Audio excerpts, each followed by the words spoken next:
Bienvenue sur Africa 24 dans cette nouvelle édition du Non-Stop Info. Voici les titres de l'actualité.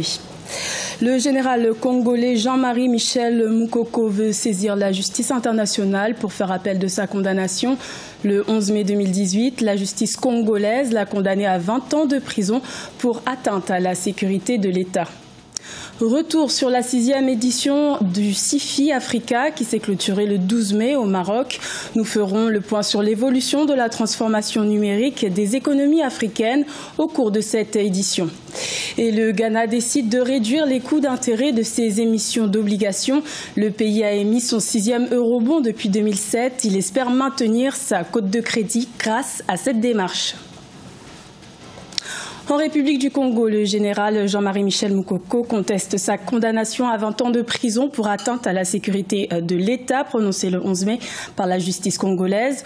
Le candidat malheureux à la présidentielle de 2016 projette de saisir la justice internationale. Les précisions de Aïssatou Diamanka-Besland.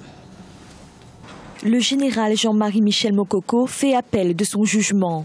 Il a été condamné ce vendredi 11 mai 2018 à 20 ans de prison ferme. Il est accusé d'avoir porté atteinte à la sûreté de l'État ainsi que de détention illégale d'armes et munitions par la cour criminelle de Brazzaville.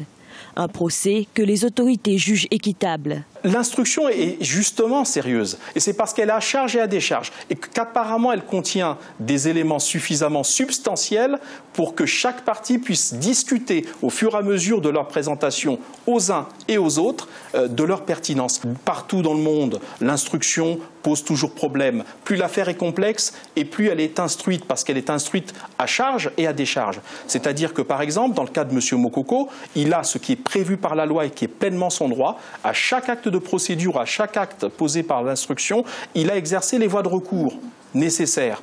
Le général Jean-Marie Michel Moukoko a contesté ce verdict de la cour criminelle. Il souhaite également poursuivre cette procédure devant les juridictions internationales. Ses avocats, quant à eux, dénoncent un procès politique et ont saisi le Comité des Nations Unies sur les détentions arbitraires. Vous ne pouvez rien entreprendre, vous juges. Vous, procureur de la République, vous ne pouvez rien entreprendre qui n'ait été expressément prévu par la loi. Lorsque la loi dit que M. Jean-Marie Michel Moukoko, en vertu des décrets qui produisent pleins et entiers effets, est couvert et protégé par une immunité juridictionnelle, vous constatez que les décrets existent et par conséquent, vous ne pouvez rien faire, peu importe la gravité des faits. Le général Jean-Marie Michel Moukoko avait été candidat à la présidentielle de 2016, élection qu'il avait perdue au profit du président Denis Sassou Nguesso. Et sachez que le politicien de ce mardi 15 mai sera consacré au verdict du procès du général congolais Jean-Marie Michel Moukoko. Une émission à retrouver à partir de 15h30 GMT sur Africa 24. L'Afrique se met à l'heure du numérique. La 6e édition du CIFI Africa s'est clôturée le 12 mai au Maroc. Cette conférence sur la technologie, l'innovation et la société a permis de faire le point sur l'évolution du numérique, un levier actif du développement pour le continent. Reportage de notre envoyé spécial, El Adjenjaï. La 6e édition de la conférence sur la technologie, l'innovation et la société, CIFI Africa 2018, a pris fin ce samedi 12 mai 2018 à Tanger, au Maroc. Les quelques 200 participants se sont penchés sur la question de l'évolution numérique en Afrique. Pour certains, cette révolution tant souhaitée n'est possible qu'avec la coopération numérique entre les États africains. Dans ce sens, certains défis devront être relevés. Pour faire la coopération technologique, il faut avoir l'infrastructure. Hier, j'ai parlé que the World Bank a annoncé qu'un de 3 Africains n'a pas accès à l'électricité. Donc, il faut avoir de l'électricité pour tout le monde pour avoir parlé de la technologie. Ça, c'est d'une part. D'autre part, la technologie, l'innovation n'est pas seulement technologique. Il y a l'innovation institutionnelle. Et là, les Africains peuvent coopérer parce qu'il y a beaucoup d'expérience dans ce domaine. Le manque de financement des startups était aussi l'une des préoccupations soulevées par les participants de la 6e édition CIFI Africa 2018. Et pourtant, les investissements dans le domaine technologique ont considérablement augmenté en Afrique avec un montant d'environ 3,7 milliards de dollars pour un taux de croissance de 4,5%. Je pense qu'il faut ce genre de rencontres parce que déjà, la façon dont l'événement a été organisé, ça diffère par rapport aux autres. Je crois que dans le domaine de la technologie, il faut qu'on dépasse l'aspect de présentation. C'est-à-dire venir, prendre une présentation en PowerPoint, parler et rentrer. Il est temps de passer au débat. Utile, je dis. Des débats qui ne dépassent pas moins de 10 minutes parce qu'on ne peut pas quand même, dans chaque rencontre, regrouper des experts qui, après 10 minutes de parole, les gens ne sont plus intéressés. Il faut chercher des sujets qui sont vraiment intéressants et je pense qu'avec le Sci-Fi, ils ont bien fait l'événement. Rappelons que Sci-Fi Africa, qui se tient pour la première fois en Afrique, a été lancé en 2013. C'est une initiative qui permet aux gouvernants de discuter des dimensions économiques, politiques et stratégiques du cyberespace.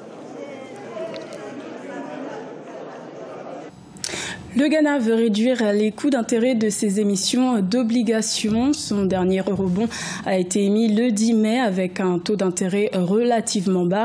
Les fonds levés grâce à ce 6e eurobond devraient notamment servir à financer son budget 2018.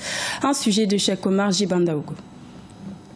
Le Ghana a décidé de réduire de façon considérable le coût des intérêts de ses émissions d'obligations, en émettant ainsi des euro-obligations en 2 tranches au taux de 7,625% et 8,625% le 10 mai. Le pays a appliqué le taux d'intérêt considéré comme le plus bas constaté cette année en Afrique subsaharienne. Une opération de réduction de taux d'intérêt qui s'inscrit dans le cadre d'une nouvelle dynamique voulue par le gouvernement. Nous nous concentrons sur la viabilité de la dette. Les taux d'intérêt en pourcentage des revenus sont devenus nos principaux objectifs de travail.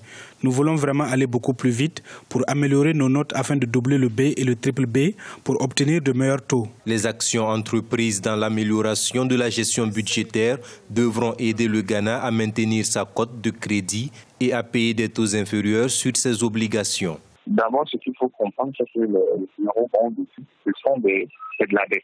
Et en tant que tel, avoir de la dette à des taux réduits, c'est toujours plus avantageux. Donc, si le pays a eu à baisser le taux d'intérêt sur ces émissions de situation, c'est parce qu'il sent qu'il y aura un intérêt, il y aura quand même un intérêt pour des prêteurs, et aussi ça lui permettra d'avoir un service de la dette moins important. Les prévisions budgétaires de 2018 montrent que le Ghana vise à réduire son taux d'intérêt à 23% en 2020 contre 29% cette année, alors que le revenu augmente de 38%. La finalisation d'une révision planifiée des données économiques d'ici juin aidera à l'amélioration du ratio de la dette par rapport au produit intérieur brut du pays, qui était de 69,8% fin 2017. Retour sur la première édition de Afri On à N'Djamena au Tchad, un événement dédié au 37e anniversaire de la mort du chanteur Bob Marley. Ce festival a fait pour ambition de faire découvrir le mouvement Rastafari, né dans les années 1930 en Jamaïque. Reportage de notre correspondant Mamat Ramadan, commenté par Solène Duplessis. Au Tchad, les partisans du mouvement Rastafari et l'Institut français du Tchad ont organisé à N'Djamena, du 7 au 13 mai 2018, le festival Afro-On, dédié au 37e anniversaire de la mort de Bob Marley, l'une des figures emblématiques du reggae. Ce festival a pour but de mieux faire connaître la culture Rastafari, ce mouvement révolutionnaire parfois mal compris par les jeunes Africains. Le reggae, c'est le message et c'est ça qu'il faut pour les Africains. Un appel qui te demande de ne pas croiser les bras, il faut se lever, il faut se battre, il faut se lever pour changer le système politique. Nous disons que nous sommes un grand continent, mais grand comment? C'est quoi ce grand continent où les populations sont pauvres? C'est quoi ce grand continent où il y a toujours la guerre? Nous ne fabriquons pas les armes, c'est toujours nous qui faisons la guerre. Il faut que ça s'arrête. Durant une semaine, des concerts et des conférences débats ont été organisés dans la capitale tchadienne autour de la culture rasta et de la musique reggae, animée par d'éminentes figures de ce mouvement venues de différents pays africains. On a fait le constat ici que le reggae est un genre musical qui intéresse beaucoup de Tchadiens et donc il était tout naturel pour nous de faire en sorte d'accompagner les organisateurs qui sont également des jeunes Tchadiens à réussir un événement de qualité et pour cela l'Institut français français, avec des partenaires comme le Novotel, nous avons souhaité inviter un groupe de reggae français qui est venu côtoyer les faiseurs de reggae du Tchad, mais également d'autres pays comme le Cameroun. Voilà, donc la raison elle est toute simple, faire en sorte que le Tchad devienne, on l'espère dans quelques années, une plaque tournante du reggae en Afrique et pourquoi pas dans le monde. À l'origine, le mouvement Rastafari naît dans les années 1930 en Jamaïque au sein des populations noires, des descendants d'esclaves déportés sur l'île. À ses débuts, il est résolument tourné vers l'Afrique et perçu comme l'affirmation d'une fierté noire, la réappropriation d'un héritage africain et prône le rapatriement des diasporas africaines en Afrique.